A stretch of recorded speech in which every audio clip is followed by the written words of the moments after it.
সেই প্ৰস্তাৱটো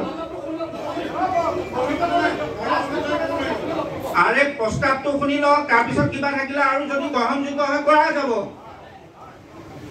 যে দেখা গৈছে যে সামাজিক মাধ্যমৰ পৰা আদি কৰি বিভিন্ন মাধ্যমত একাংশ প্ৰতিক্ৰিয়াশীল শক্তি সক্ৰিয় হৈ পৰিছে, যাৰ পৰা শিৱসাগৰৰ ঐতিহ্য পৰম্পৰা আৰু সম্প্ৰীতিত আঘাত হনাৰ সম্ভাৱনাই দেখা দিছে। সেয়ে সকলো প্ৰতিক্ৰিয়াশীল শক্তিক ৰাইজে চিনাক্ত কৰি জিলা প্ৰশাসনক সেই প্ৰতিক্ৰিয়াশীল শক্তিয়ে যাতে কঠোৰ ব্যৱস্থা তেওঁলোকৰ বিৰুদ্ধে প্ৰশাসনে গ্ৰহণ কৰে আৰু চৰকাৰে তাৰ ক্ষেত্ৰত ব্যৱস্থা গ্ৰহণ কৰে, তাৰ প্ৰস্তাৱ গ্ৰহণ কৰা হয়। বুজিলে নে কথাটো?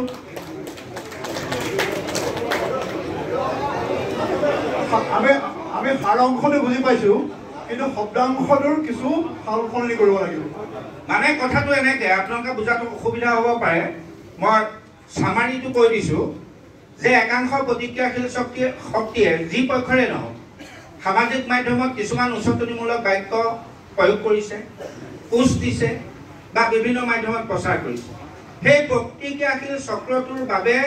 এই সামাজিক বাতাবৰণটো নষ্ট হোৱাৰ সম্ভাৱনাই দেখা দিছে। সেয়ে আমি ইয়াৰ পৰা আজি এটা প্ৰস্তাৱ লোৱা হৈছে,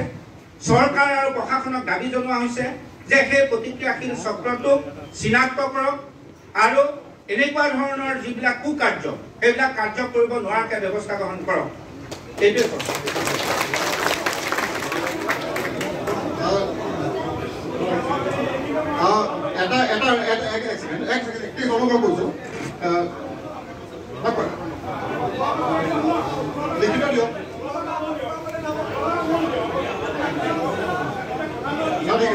শেষত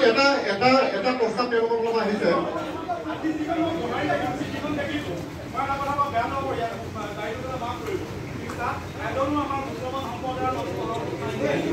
সেইটো আপোনাৰ চিন্তা, সেইটো আপোনাৰ চিন্তা,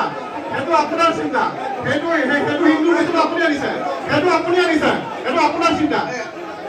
ককাইদেউ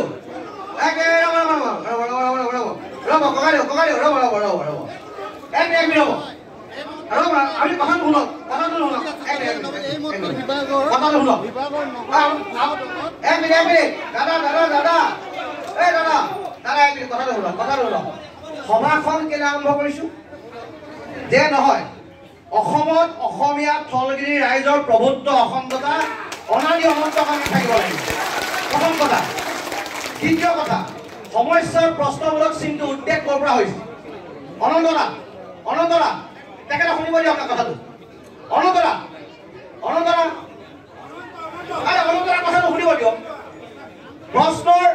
প্ৰশ্নৰ উদ্বেগ ক'ৰ পৰা হৈছে যে অসম চৰকাৰে হাজাৰ হাজাৰ বিঘা ভূমি বেদখল মুক্ত কৰিছে, বনাঞ্চলক জনাঞ্চললৈ পৰিৱৰ্তন কৰাৰ ক্ষেত্ৰত বাধা হাতত লৈছে আৰু অবৈধ নাগৰিকৰ ক্ষেত্ৰত এটা ষ্টেপ লৈছে। তাৰ কাৰণে উজনি অসমৰ কিছুমান প্ৰান্তত শংকা আহিছে, সংশয় আহিছে আৰু সংশয়ৰ মাজত অত্যুক্তি কিছুমান কথা কোৱাৰ কাৰণে জনগোষ্ঠীয় সংকীৰ্ণ চিন্তা চেতনাৰ পৰা আঁতৰি সাম্প্ৰদায়িক দৃষ্টিকোণেৰে কোনোবাই কথাখিনি চাইছে, নোচোৱা নহয়। সেইকাৰণে এই সভাখন দিয়া হৈছে যাতে শান্তি সম্প্ৰীতি অটুট থাকে। কিন্তু এই সভাখনৰ পৰা এটা বাৰ্তা ল'ব লাগিব, স্পষ্ট বাৰ্তা। প্ৰথম কথা যে হাজাৰ হাজাৰ বিঘা মাটি যি অবৈধ বেদখল চলি আছে, উচ্ছেদক পূৰ্ণ সমৰ্থন খিলঞ্জীয়া থলগিৰি ৰাইজে দিছে আৰু দি যাব, এইটো এটা স্পষ্ট কথা। দ্বিতীয় কথা যে বনাঞ্চলক জনাঞ্চললৈ পৰিৱৰ্তন কৰি যিটো বায়'ডাইভাৰ্চিটি চেঞ্জৰ যিটো কাম কৰিছে তাৰ বিৰুদ্ধে খিলঞ্জীয়া থলগিৰি ৰাইজে একত্ৰিত হৈ চৰকাৰ সমৰ্থন জনাইছে। কিন্তু যিখন চৰকাৰে গৰিয়া মৰিয়া দেখি জোলা ছয়ত এইকেইটাক জনগোষ্ঠীয় মৰ্যাদা দিয়াৰ পাছত যিখন অসমত এই ইছলাম ধৰ্মী লোকসকলে শৰাইঘাটৰ যুদ্ধত লাচিত বৰফুকনৰ লগত লাগি নিজৰে ইছলাম ধৰ্মৰ মানুহৰ এগেইনষ্টত যুদ্ধ দিছিল, তেখেতলোকৰ যিটো ত্যাগ, তেখেতলোকৰ যিটো তেজৰ ত্যাগৰ নমুনা তাক আমি অস্বীকাৰ কৰিব নোৱাৰোঁ আৰু সেই অস্বীকাৰ কৰিব নোৱাৰাৰ কাৰণে আজি আমি ইয়াত আপোনালোকক মাতি আনিছোঁ অসম আন্দোলনত যিসকল থলগিৰি খিলঞ্জীয়া মুছলমানে নিজৰ দেশ ত্যাগ কৰিছিল তেখেতলোকৰ ত্যাগক আমি ভেঙুচালি কৰিব নোৱাৰোঁ এইখন অসম সমন্বয়ৰ অসম এইখন অসমত চাউলং চুকাফাই নীতি আৰু আদৰ্শে আৰু শংকৰদেৱৰ নীতি আৰু আদৰ্শৰে চলি থকা এখন অসম এইখন অসমত তামুলী ৰাজখোৱা শইকীয়া হাজৰিকা বৰা এই উপাধি স্বৰ্গদেউসকলে দিয়া উপাধি অৰ্থাৎ এই উপাধিৰ পৰা এটা কথা স্পষ্ট বাৰ্তা দিব লাগে যে এই উপাধিবিলাকে কয় যে এইখিনি মানুহ থলগিৰি খিলঞ্জীয়া এখন লোকৰ লগত লৈ প্ৰশ্নবোধক চিন উদয় হ'ব নালাগে প্ৰশ্নবোধক চিন তাৰ উদয় হ'ল যেতিয়া ইউনিছ তামুলীয়ে জেঙনিকেইটাত ক'লে যে অবৈধ নাগৰিক হ'লেও ইয়াত থাকিব পাৰিব আপোনালোকৰ খেদাৰ অধিকাৰ নাই প্ৰশ্নটো তাত আহিল যে ইউনিছ তামুলীয়ে কিয় এই কথাষাৰ ক'লে সেই কথাষাৰ কোৱাৰ কাৰণে এটা প্ৰত্যুত্তৰ হ'ল কথাবিলাক বেলেগে ফালে গতি কৰিলে সেইকাৰণে আমি ইয়াত কৈছোঁ যে ইউনিছ তামুলী শিৱসাগৰ অভিভাৱক নহয় XYZ কোনোবা শিৱসাগৰ অভিভাৱক নহয় অসমৰ অভিভাৱক অসমীয়া ৰাইজ থলগিৰি খিলঞ্জীয়া ৰাইজ আৰু অসম চৰকাৰেও এই কথা নাটচাট কৰিব নোৱাৰে যে উজনি অসমৰ থলগিৰি খিলঞ্জীয়া ৰাইজৰ ভোটে তেখেতলোকে চৰকাৰ বনাইছে গতিকে থলগিৰি খিলঞ্জীয়া ৰাইজৰ মনত অহা বিদ্বেষ থলগিৰি মানুহৰ মনত অহা সন্দেহ অৱকাশ দূৰ কৰাৰ দায়িত্ব চৰকাৰৰ এই কথাটোৰ কাৰণে আমি ইয়াত কৈছোঁ যে কোনোবাই ঢেৰ কথা কওক আমি কিয় সম্প্ৰীতি এৰি দিম আমি কিয় সমন্বয় এৰি দিম মই ভাবোঁ যে শিৱসাগৰ থলগিৰি খিলঞ্জীয়া মুছলমান গোলামী নহয় যদি গোলামী হ'লহেঁতেন যে ঐতিহাসিক দেৱীদৌলৰ মাৰ ওচৰত অৰ্পিত প্ৰসাদ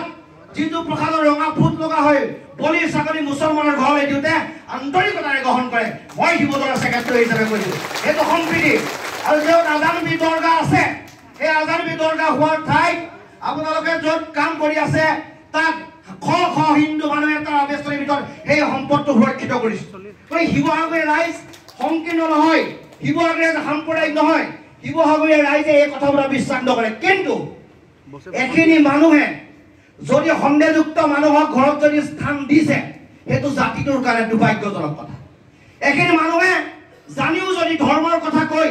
আমাৰ জাতীয়তাবোৰৰ চেণ্টিমেণ্টৰ আঁতৰত গৈ খিলঞ্জীয়া থলগিৰি ৰাইজৰ কাৰণে কাম নকৰি যদি তাৰ সমৰ্থন দিছে সেইটো জাতিটোৰ কাৰণে আটাইতকৈ দুৰ্ভাগ্যজনক কথা এই কথা বতৰাবিলাক আমি মুকলি মনেৰে পাতিবৰ কাৰণে ইয়াৰ এখন সভা দিছোঁ এই সভাখন হিন্দুৰ সভা নহয় মুছলমানৰ সভা নহয় এই সভাখন কোনো ৰাজনৈতিক দলৰ সভা নহয় আমি অসমৰ মুখ্যমন্ত্ৰীক যিদৰে প্ৰশ্ন কৰিছোঁ শিৱসাগৰীয়াৰ বিধায়কজনকো আমি তেনেকৈ প্ৰশ্ন কৰিম কাৰণ অসমৰ মুখ্যমন্ত্ৰীজনক ভোট দি আমি জিকাইছোঁ শিৱসাগৰৰ বিধায়ককো ভোট দি আমি জিকাইছোঁ যদি ভুল কৰিছা গণতান্ত্ৰিক প্ৰশ্ন কৰাৰ অধিকাৰ আমাৰ আছে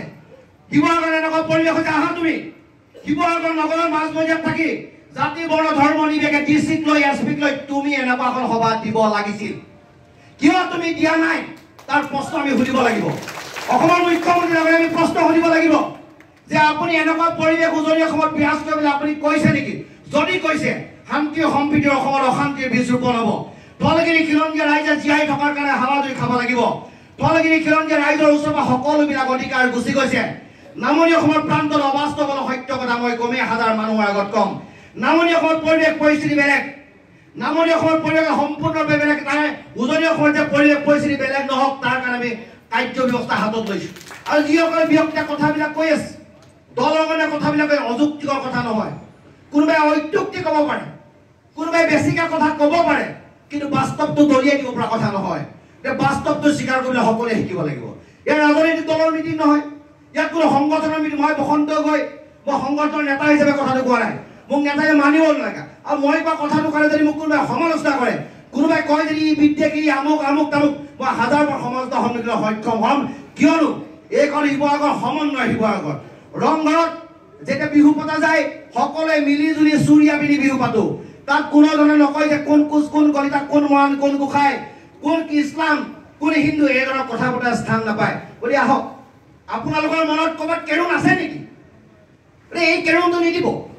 সম্প্ৰীতি সমন্বয় দেশখনত ৰাজ্যখনৰ অশান্তিৰ বীজ নিবিয়াব আপুনি ব্যক্তিজনে যিদৰে কথা ক'লে কিয় মুছলমান এজনৰ নাম নাই আৰে আমি শান্তি সম্প্ৰীতিৰ কথা কৈছোঁ মিটিংখন তেনেকৈ হৈ গ'ল আপুনি তেনেকৈ কথা কৈছে অৰ্থাৎ যিসকলে উদগনিমূলক বক্তব্য দি আছে তেখেতলোকে চান্স পাবই যে তোমালোকৰ মানুহত এই মানুহখিনি আছে এই মানুহখিনিয়ে কৈছে কাৰণে এই কথাটো কৈছে গতিকে মই সকলো সমাজকে বিনম্ৰতাৰে আন্তৰিকতা অনুৰোধ জনাইছোঁ উজনি অসমৰ পৰিৱেশ সুস্থিৰ ৰখাৰ স্বাৰ্থত এই ধৰণৰ মন্তব্য এই ধৰণৰ বক্তব্য এই ধৰণৰ মানসিকতা আহিবলৈ নিদিব আমি পুনৰবাৰ কৈছোঁ যে চৰকাৰৰ পৰা যিবিলাক কাৰ্যসূচী লোৱা হৈছে হাজাৰ হাজাৰ বিঘা কি ভূমি অবৈধ বেদখলকাৰী বা উচ্ছেদ কৰিছে বনাঞ্চলক জনাঞ্চললৈ পৰিৱৰ্তন কৰাৰ কাম যিটো কৰিছে সমৰ্থনে কিন্তু থলগিৰি খিলঞ্জীয়া মানুহক যাতে হাৰাশাস্তি নকৰে ই হিন্দুৱে হওক মুছলমানে হওক তাৰ তথ্য আমি দিব বিচাৰিছোঁ এই ধৰণৰ কাণ্ড কাৰখানা কৰোঁ সভাপতি মহোদয় ইয়াত আছে সভাপতি মহোদয়ে কথাখিনি ক'ব কিন্তু কোনো ধৰণৰ সাম্প্ৰদায়িক কোনো ধৰ্মীয় বিৰোধাচনাৰ মাজত সভাখন লৈ নাযাওঁ মানুহে হাঁহিব মানুহে আমাক নিন্দাৰ চকুৰে চাব শিৱসাগৰত যদি জুই লাগে অসমত ৰক্ষা কৰিব কোনো নোৱাৰিব মনত ৰাখিব আৰু জুই লগাৰ পাছত যেতিয়া কেইটামান ঘাপ খোৱাৰ পাছত যে ডিঙি কাটি হেৰাই যাব যিকেইজন মানে উচত নিবলৈ বক্তব্য তেওঁলোক নাথাকে পৰিণাম ভুগিবলৈ ঘৰৰ ফেমিলিটো সমাজখনে গতিকে এই ধৰণৰ কাম কোনো নকৰিব মই পুনৰবাৰ সকলোকে ধন্যবাদ জ্ঞাপন কৰিছোঁ এই ধৰণৰ বক্তব্য আপোনালোকে নিদিব আৰু যিকেইটা প্ৰস্তাৱ ইয়াত গ্ৰহণ কৰা হৈছে এই প্ৰস্তাৱকেইটা পাঠ কৰি আপোনালোকে যদি গ্ৰহণ কৰিছে সকলোৱে হাত চাপৰি মাৰিব আৰু সভাপতি মহোদয়ক বক্তব্য ৰাখিবলৈ অনুৰোধ জনাইছোঁ